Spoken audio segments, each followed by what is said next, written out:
Alors, Oui, c'est bon, je viens de le recevoir. ok. Bonjour à tous, voilà, bienvenue dans cette quinzaine de la sensibilité. Durant cette quinzaine, en fait, avec l'Observatoire, on a choisi de faire des interviews de personnes qui viennent de témoigner de leur haute sensibilité. Et en fait, lorsque j'ai proposé ça à Sylvie, ben, spontanément, elle m'a dit, ah oui, moi je suis partante de venir parler de ma haute sensibilité. Et donc, en fait, durant cette quinzaine, voici l'interview de Sylvie, qui a découvert assez tardivement sa haute sensibilité. Mais je vais d'abord me présenter. Donc, en fait, moi, je m'appelle Caroline Delbecq, je suis en Belgique. Je suis hautement sensible, avec maman aussi de deux jeunes adultes qui sont hautement sensibles. Et c'est grâce à eux, en fait, que je suis de fil en aiguille investiguée pour mieux comprendre cette singularité qui est la haute sensibilité. Donc, en fait, je suis maintenant formatrice, je suis psychopraticienne en neuroatypie, notamment la haute sensibilité, le HPI et autres. Et je suis également, je fais la théorie polyvagale, donc voilà un peu qui je suis. Et j'accompagne les préados, ados et adultes pour la gestion du stress, la régulation des émotions et à apprivoiser leur haute sensibilité. Mais je pense que j'ai suffisamment parlé de moi. Et donc, je te remercie tout particulièrement, Sylvie, d'être présente aujourd'hui, pendant cette quinzaine, pour venir parler de toi et de ta haute sensibilité. Donc, merci à toi en tout cas. Merci Caroline de m'avoir invitée. Alors, Sylvie, ben voilà, je vais te poser des questions. Et la toute première question, c'est ben, je vais t'inviter à te présenter, toi, qui tu es, avec tes propres mots, parce que je pense que c'est toi qui peux mieux te présenter là maintenant. Alors, j'ai 65 ans, moi j'habite en France. J'habite dans la région lyonnaise, dans un village rural. Je suis maman de deux grands-enfants, mamie de quatre petites filles qui sont toutes, tous et toutes hypersensibles HPI, voire TDAH.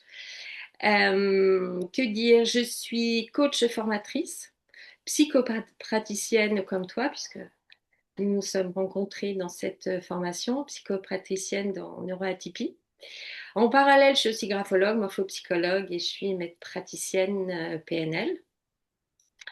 J'accompagne tout public, toute cible, que ce soit des particuliers, que ce soit des entreprises qui cherchent à développer leur potentiel et pour les neuroatypiques, à trouver aussi leur équilibre. Voilà. Ok.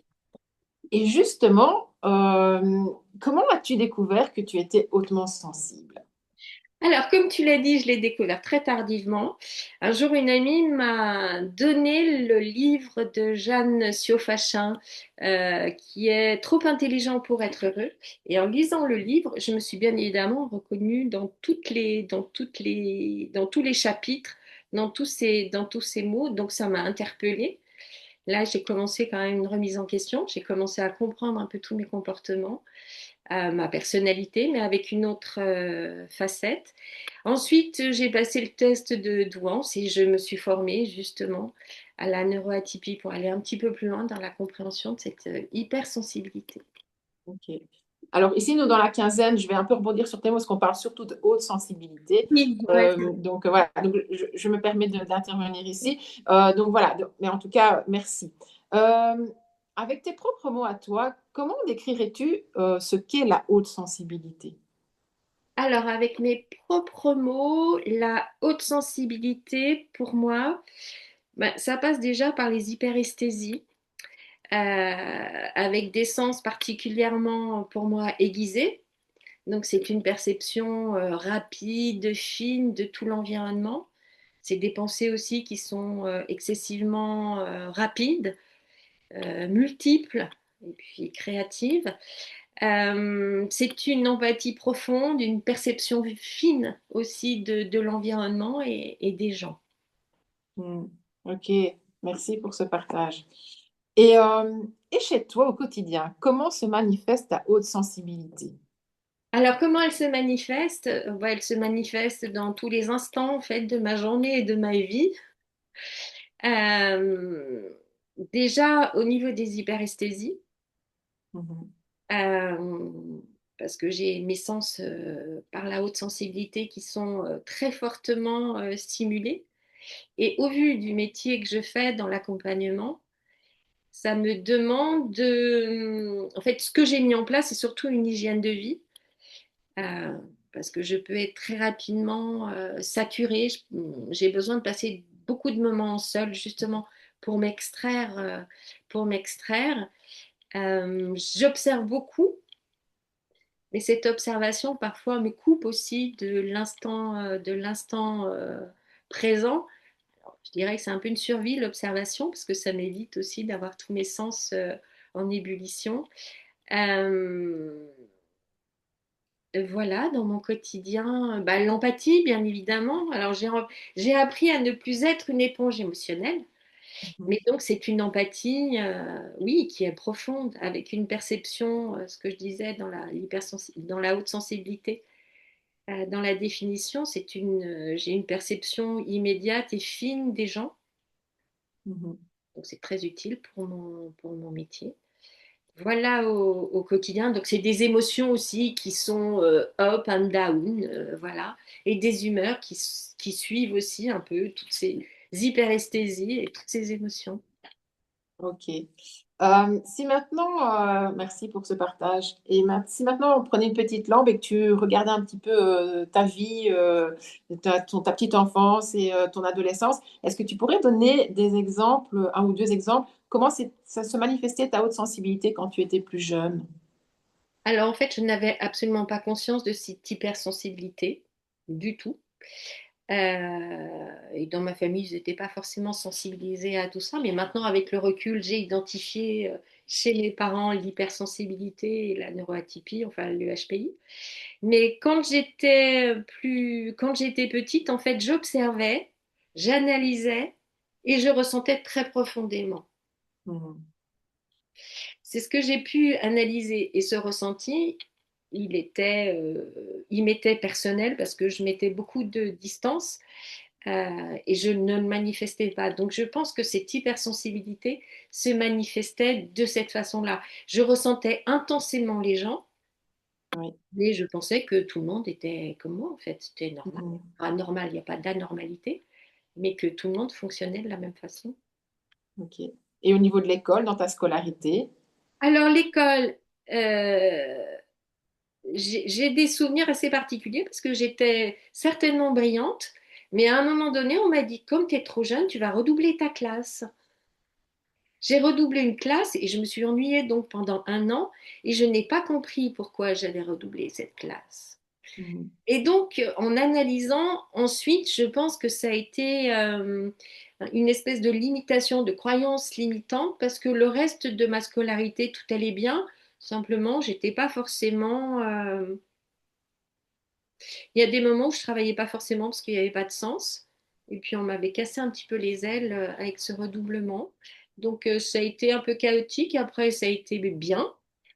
Mais c'était très particulier. En fait, arrivé au CP, alors CP en Belgique, je ne sais pas ce qu'est le cours préparatoire pour vous, mais c'est en arrivant en école primaire, je savais déjà lire en fait. C'était donc à l'époque, les enfants ne savaient pas lire en rentrant en primaire.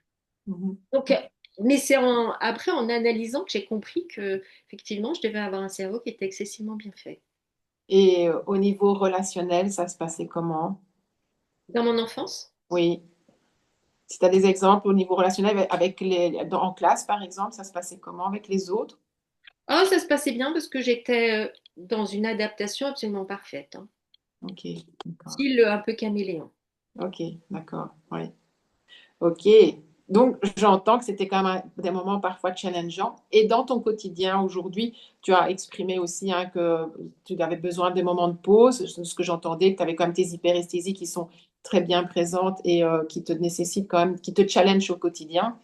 Euh, donc, on a vu un peu le côté challengeant, un peu défi que tu vis avec cette haute sensibilité. Si maintenant je te demandais, tiens, c'est quoi les atouts pour toi dans ta sensibilité? Dans quelle situation ta sensibilité s'est vraiment révélée être un atout?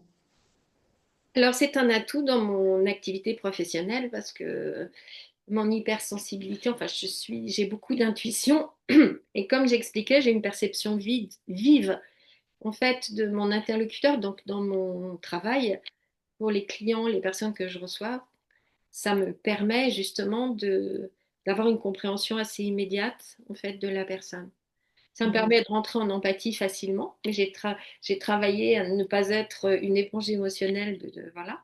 Sauf au niveau familial où là, j'aurais un petit peu plus de mal Mhm. à tenir à distance le fait d'être une éponge émotionnelle.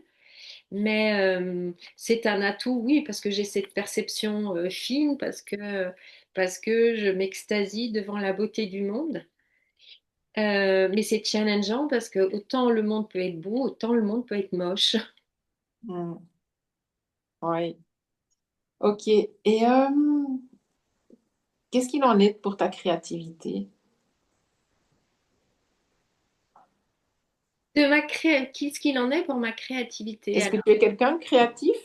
Alors, je suis excessivement créative. Ok. Je vais reprendre l'expression d'une de mes mentors. Ma tête est un vrai pot de popcorn.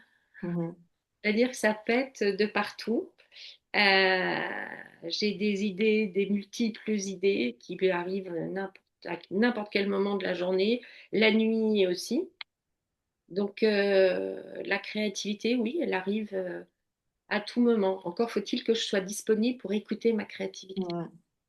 En fait, c'est une des caractéristiques qu'on peut retrouver chez les personnes hautement sensibles, c'est vraiment cette créativité. C'est pour ça que je voulais un petit peu voir qu'est-ce que tu allais dire par rapport à ta créativité. Ok, merci. Euh, en quoi le fait d'avoir identifié ta haute sensibilité a-t-il eu un impact ou changé quelque chose pour toi? Alors ça m'a permis en fait de mettre des mots sur mon fonctionnement. Ok. Ouais, ça m'a permis, ça a éclairé, tu me parlais de mon enfance, ça m'a permis aussi d'éclairer énormément de choses, de comprendre aussi mes parents à des moments qui étaient peut-être, qui avaient peut-être été difficiles pour moi. Mais en comprenant l'hypersensibilité, j'arrive maintenant à saisir, oui, leur comportement, leurs actions. Euh, oui, ça a changé. En fait, j'ai compris réellement comment je fonctionnais.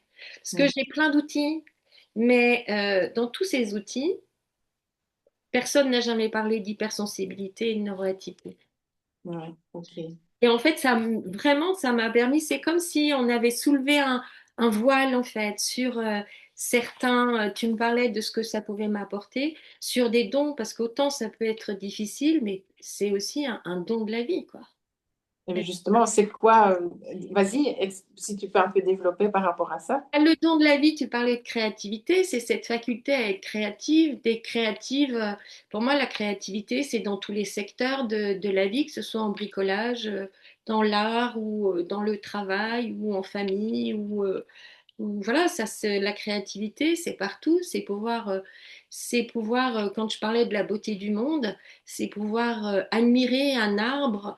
Moi, je dis bader devant l'arbre, voilà, être en admiration totale devant un arbre, devant un animal, devant un brin d'herbe, devant une tasse de café qui fume, devant une personne dans notre métier. Et je pense que tu vis les mêmes choses, des gens qui comprennent, qui s'éclairent. C'est tout ça, en fait, l'hypersensibilité.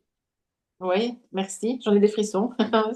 Euh, ok, alors, dans notre monde actuel, dans notre société, que souhaiterais-tu leur dire pour qu'ils comprennent mieux le sujet de la haute sensibilité? Enfin, si on peut dire sujet, s'ils comprennent mieux en tout cas la haute sensibilité. Ouais, ouais. Ce que j'aimerais que le monde comprenne, c'est que l'hypersensibilité n'est pas une faiblesse. Certes, au quotidien, ça nous demande, ça nous challenge, mais c'est absolument pas une faiblesse. C'est une intensité de vie. Alors certes, nous sommes trop, nous ressentons euh, Beaucoup, beaucoup. Nous trop. voyons, non pas trop, nous voyons beaucoup, nous entendons beaucoup, nous avons des émotions très fortes, mais, mais nous sommes comme ça et c'est pas une faiblesse, c'est pas non plus une maladie ni un trouble. C'est que c'est pas anormal, c'est que nous sommes comme ça ici dès tout petit dans l'enseignement et les parents pouvaient être sensibilisés à ça, ça changerait énormément de choses en fait. Qu'est-ce que j'aimerais que les gens comprennent que notre originalité, notre intensité, c'est notre force. Ça ne fait pas de nous des gens, comment pourrais-je dire, des gens qui sont malades. Combien de mes clients me disent, donc je ne suis pas folle, je ne suis pas fou. Ben non, vous êtes hypersensible en fait. Mm. Euh, que ça demande certes une régulation, oui, pour que ce soit justement un don, mais que c'est une force parce qu'on a une capacité empathique qui est importante. Tu parlais de la créativité, mais ça donne des profils créatifs inouïs, une perception très fine aussi des choses. Ouais. Donc, Ok. si le monde pouvait savoir tout ça. Ouais. Hmm. Mais c'est pour ça il y a la quinzaine, hein, donc Oui, respect. mais c'est une initiative qui est très chouette. Alors, justement, tu as parlé un peu comme que des côtés un peu parfois challengeants et de la haute sensibilité. Qu'est-ce que tu as mis en place, en tout cas, suite à la découverte de ta haute sensibilité dans ta vie? Parce que tu disais que parfois, ben, tu avais besoin d'espace, de souffler un peu. Quelles sont un petit peu les pratiques ou les routines que tu as mis en place, que si tu pourrais partager, que pour les gens puissent peut-être prendre exemple ou en tout cas en retirer des idées? Alors, je ne sais pas si les gens, si ça peut aider des personnes, j'en serais absolument ravie. En fait, mes routines, bah, c'est régulation du système nerveux parce que voilà, c'est ce que ça m'a permis de comprendre, de découvrir mon hypersensibilité. Donc, c'est la méditation. Mhm. Et je l'avais partagé avec toi. Je m'étais éloignée un petit peu de la méditation ces derniers temps au profit d'autre chose. Mais je me rends compte que c'est absolument essentiel parce que ça me permet de revenir en conscience. Et si je ne suis pas en conscience, en fait, mon hypersensibilité, elle m'embarque. Voilà. Je n'arrive plus, si je ne suis pas en conscience, je ne peux pas réguler mes hyperesthésies, en fait. Mhm. Donc la méditation, bien évidemment la respiration, alors la respiration consciente, il y a alors, je serais plutôt respiration au carré, parce que la cohérence cardiaque, en fait, si mon emploi du temps est rempli de beaucoup trop de rituels, je ne les suis pas, en fait. Mon cerveau, il les accepte pas. Mon cerveau de créatif, là, il peut pas. Donc, la respiration au carré, pour moi, est beaucoup plus simple à faire très régulièrement dans la journée. La nature, alors, j'habite dans un village, dans la nature. Donc, voilà, ce matin, j'étais d'humeur, voilà, comme beaucoup d'hypersensibles. Parfois, on se lève le matin, on ne sait même pas pourquoi. On est plutôt en down. Eh bien, je suis allée marcher, il faisait beau. Sur Lyon, il fait très beau. Donc, j'ai été profiter du soleil et ça m'a régénéré. Les arts créatifs, beaucoup. L'écriture, l'écriture est ma confidente et mon amie la plus chère. Parce que j'écris tous les matins, j'écris ce que j'appelle les pages du matin. Le sommeil, je suis une grosse dormeuse, Mhm. donc le sommeil est réparateur pour moi et obligatoire, avec des heures assez régulières de coucher et de lever pour garder un peu le cadre. Euh, mais c'est déjà beaucoup, je trouve. Oui, mais c'est bien. Merci en tout cas pour ces partages, parce que ça donne plein de petites pistes véritablement comme outil pour pouvoir vraiment, en tout cas, accompagner parfois ces moments où ils sont un peu de surcharge et en même temps ressourcement indispensable chez les personnes hautement sensibles. S'il y avait quelqu'un qui vient donc te voir et qui vient juste de découvrir sa haute sensibilité, qu'est-ce que tu lui dirais? Qu'est-ce que tu aimerais lui partager? Ben déjà, je lui expliquerai son fonctionnement. Mm. Je lui parlerai aussi de mes expériences de vie. Je lui dirai que c'est génial maintenant qu'il sait qu'il est hypersensible. Il va pouvoir lever le voile sur un certain nombre de ses traits de personnalité, qu'il va pouvoir en tirer parti. C'est un don et il ne va plus être mené par son hypersensibilité, mais au contraire, il va en tirer profit que plutôt que d'être une éponge émotionnelle, il va apprendre à être empathe et pas à être empathique, plutôt qu'à être mené, à être noyé par les émotions. Maintenant qu'il sait qu'il est hypersensible, bien effectivement, il a des émotions très fortes, donc ça ne veut pas dire qu'il est fou pour autant. Ça, c'est un retour que m'avait fait une de mes clientes, mais qu'il va apprendre à réguler ses émotions, que ses émotions, il en aura toujours, qu'il sera toujours intense, mais il va pouvoir en tirer parti aussi, en connaître le message. Qu'est-ce que je pourrais lui dire encore? Il va apprivoiser son intensité. Mm. Euh, il va pouvoir reconnaître les autres hypersensibles qui sont autour de lui. Ça va, voilà, il va comprendre peut-être des affinités qu'il a avec certaines personnes. Il va peut-être comprendre aussi que le courant ne passe pas avec certaines autres personnes parce que euh, certaines personnes ne comprennent pas l'hypersensibilité. Euh, et que bah, avec une régulation de son système nerveux, avec des rituels, moi je vous ai parlé juste avant, je t'ai parlé Caroline de mes rituels, mais il y a de multiples rituels et chacun a des rituels et qu'en mettant des rituels en place, il va pouvoir réguler justement pour éviter de se laisser embarquer. Bah, voilà ce que je lui dirais. J'ai certainement oublié d'autres choses, mais c'est ce qui me vient là à l'esprit en tout cas. Et ce qui est déjà très, très chouette. Je pense que c'est déjà beaucoup d'informations qui sont données. Ben, on arrive tout doucement à la fin de cet entretien. Est-ce qu'il y a quelque chose que tu souhaites à dire au public qui est en train de nous regarder maintenant pour conclure en fait cet entretien? Est-ce qu'il y a quelque chose que tu as envie de partager là maintenant? Que l'hypersensibilité, c'est un don. Je l'ai déjà dit dans ce moment, que c'est un don, c'est pas un trouble, c'est pas une maladie. Et que tu me demandais qu'est-ce que j'aimerais dire au monde, c'est que justement, c'est profitons de notre hypersensibilité. Ça fait que le monde est beau et intense. Mm. En tout cas, merci, merci vraiment Sylvie du fond du cœur, gratitude à tout ce partage qui, je trouve, très éclairant. Voilà, aux personnes qui nous écoutent là maintenant, j'espère que vous avez appris plein de choses. Il y a eu plein de petits outils, plein de petits tips que Sylvie vous a partagés.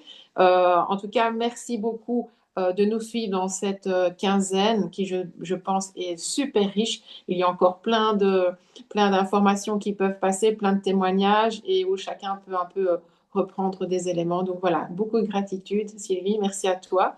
Et, Merci. je vous souhaite à tous une belle journée. Merci beaucoup. Bonne Au journée. revoir. Au revoir.